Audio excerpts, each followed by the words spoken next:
شوف هتجيب. لا اهو يا عم يلا. هنجيب لك ايه بقى؟ السلام عليكم.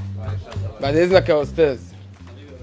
بص حضرتك الراجل ده هيشتري حاجات ب 302 جنيه. فشوف هو هيجيب ايه بقى ب 302 جنيه. 302. تمام اتفضل يا باشا. شوف انت هتجيب ايه. معاك 302 جنيه. ما تنقي انت، شوف انت عايز تجيب انا هشوف انا عايز انت عايز ايه انت؟ اللي انت تجيبه هاكله انا عادي. يا عم انا مال انا مجرد اللي انت عايزه اختار انت هجيب لك شوف انت محتاج ايه وهاته. اهي. طب يلا اختار اللي انت عايزه يا باشا.